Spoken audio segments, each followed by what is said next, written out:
Porque a revolução ela começa por uma denúncia, na verdade. E então eu gostaria de conversar aqui sobre a construção do amor nas crianças, né? A construção de uma identidade de amor. E dentro dessa identidade de amor, a gente começa conversando sobre a função materna. Os bebês, eles emergem dentro das mães, eles não precisam ser apresentados para suas mães, porque eles e as mães deles, até os 3 anos de idade, né, quando essa memória autobiográfica não está formada, eles e as mães deles, na verdade, eles são um ente só para o bebê, né? Só depois dos 3 anos, quando o hipocampo está formado e que eles sabem que eles são eles, então que eles têm uma história, né? Que essa memória autobiográfica, aí sim eles passam a compreender que aquela figura seria uma figura, um objeto de desejo externo a ele. Então a primeira figura que a gente precisa aprender a amar de verdade, ela emerge de uma outra função, que é a função paterna, né? Que são os nossos pais, ou a figura que eu valho. Hoje nas novas configurações familiares é importante a gente notar que pode ser um avô paterno, às vezes é um tio mais velho, irmão da mãe, não é? Ou ainda pode ser, dentro dessa perspectiva, pode ser uma outra mulher. Hoje tem mulheres ocupando esse papel da função paterna também, né? Nas novas configurações familiares.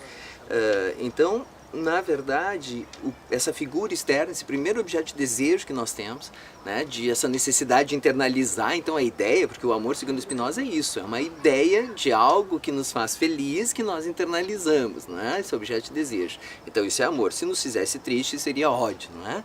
Quando essa primeira relação do mundo ela é bem estabelecida, essa figura que representa esse papel paterno, essa função paterna, ele vai ter a função de dizer o que é certo e errado, nos oferecer a distinção entre os meios e os fins, o que é bom ou ruim, o que é justo ou injusto, né?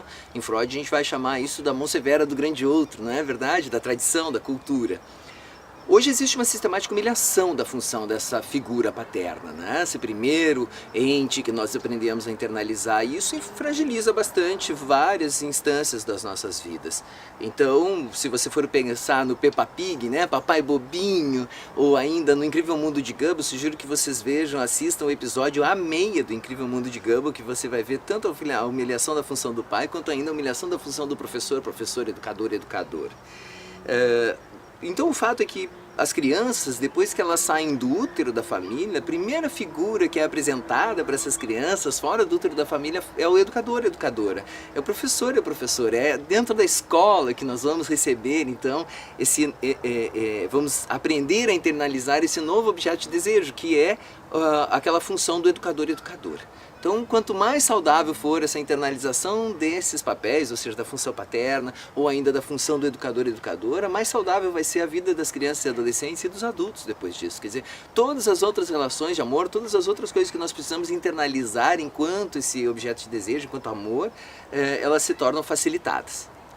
É importante que a gente note que existe uma sistemática humilhação também da função do educador e educadora. Então você tem uma sistemática humilhação, e eu posso apresentar, por exemplo, em filmes hollywoodianos, como A Professora Sem Classe, não é? Ou no próprio episódio A Meia do Incrível Mundo de Gumball, que tem a humilhação da função paterna, a humilhação da função da escola, do professor e professora. Nós temos um outro exemplo muito emblemático disso, que são os Simpsons, né? Os Simpsons, esse seriado dos Simpsons, ele é uma denúncia já desse processo. Mas é importante notar, enquanto uma denúncia feita lá, né, há 3 décadas atrás, 4 décadas atrás, justamente para a gente compreender que nos Simpsons, quem é o Bart? O que se torna aquela pessoa que tem o papel do pai e o papel do professor humilhado? O Bart Simpson, por exemplo, ele é um sociopata, ele é ex-presidiário, ele é marginalizado, ele é pai adolescente, o que não seria nenhum problema, mas ele não tem os cuidados devidos com essa paternidade. Então, enfim, um sociopata. Uma pessoa que só consegue se dar bem levando vantagem em cima dos outros, não é? Que cada vez mais os homens, e aí eu também vou remeter a Freud, os homens estão conseguindo assim matar aquele complexo de Édipo dentro deles, né? Eles estão conseguindo assumir que eles gostariam de ser mães também, que eles gostariam de assumir esses papéis que são os papéis das mães, e cada vez mais eles estão assumindo esses papéis de cuidado, de zelo.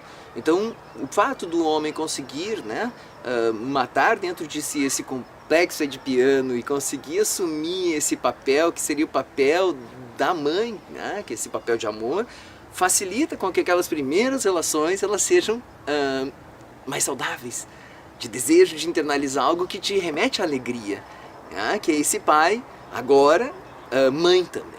Então,